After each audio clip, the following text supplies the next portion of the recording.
Okay, kapag color-coded, mas madali makita ng customer. Ayusin mo lang dyan Ay, oo. Sorry, Kuya Marcos. Hindi kasi ako gifted sa folding. Okay ito Mark, delivery. Baguio premium bundle. Panalo ka dito, tol. Pwede nga. Yan na naman tayo eh. Bigyan negotiation. Tara. Sige, tol. Bundle, tol. 12K talaga to. Pero bigay ko lang sa'yo ng 11K. Wait lang Tignan mo. 12K tol? Seryoso Oo, ka?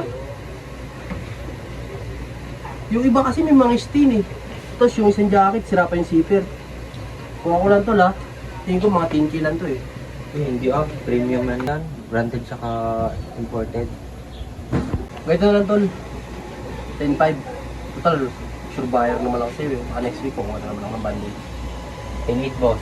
Final lang ang bawas. Ano? Deal. Total, pares naman tayong panalo eh. Sige tol, salamat. Sige, boss. Next time ulit.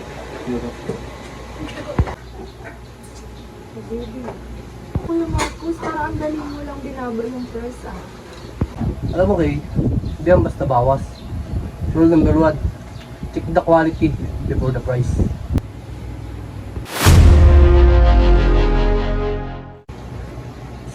Hindi na tayo mag-TV. Kuya, magkano po to?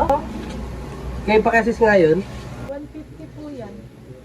Ate, ang mahal naman. 100 na lang. Pang Christmas party lang naman namin eh. Kuya, 100 na lang. Okay lang. 100? Hindi kaya kayo karamahin yan? Okay, ganito na lang.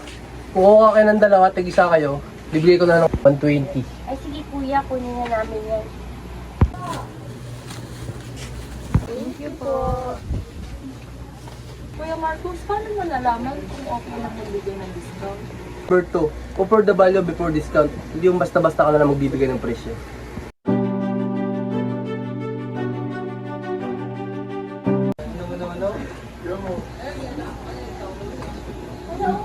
Marcos, gusto ko to. Kaso mahal. 250. Gawin mo 120. 120? Seryoso ka? Parang gusto mo naman ako may foreclose. Pero sige, dahil total suki ka naman, bibigay ko na siya ng 180. 150 na lang. Para tayo masaya. 150, titignan mo na lang 10, 160. Para final na. Final na. Alam mo namang hanis ako sa presyo eh. O siya, sige. Kaya favorite kitang tindahan eh. Thank you. Thank you. Okay. Di ba dapat mas bumaba ka kasi suki siya? It means fair price for both sides.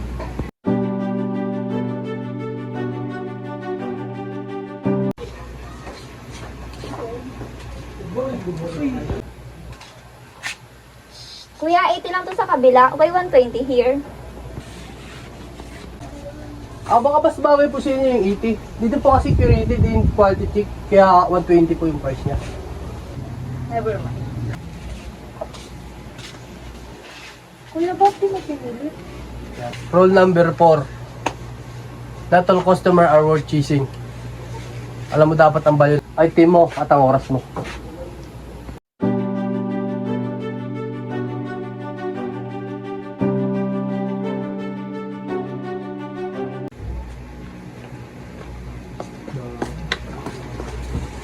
Hindi lang.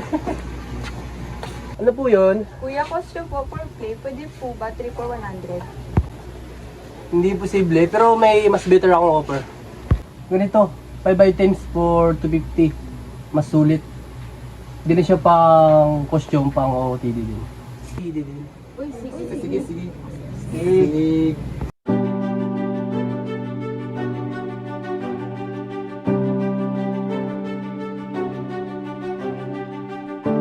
Kuya, na-upsell mo sila? From 100 to 250? Yes. Yes. Rule number 5. Pag nag-global sila, don't go lower, give up better package. Kuya, ang dami ko talagang natutunan. Pero ano ka naging magaling makipag-negotiate? Alam mo kayo, sa pagbi-business, pinaka-importante dyan, experience. At alam mo ba kayo, sa hukay business, tao ang kausap mo. Kailangan, marunong ka magbasa ng ugali, budget, at body language. Ang lupit ng kuya. naman.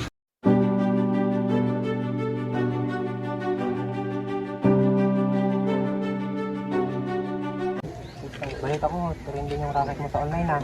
Oo Palo nga. ah. Oo nga eh. Kasi nag-post eh. Yun, dumami ang customer. Grabe kaya. Buti, negotiation plus marketing yan ang sulit sa okay success. Kaya nga eh. Kuya, pwede na rin bang tawagin yung sarili ko na negotiation training? Train? Hindi pwede kaya. Sa akin lang ha. Bukas na bukas din, pwede kita gawin manual yan.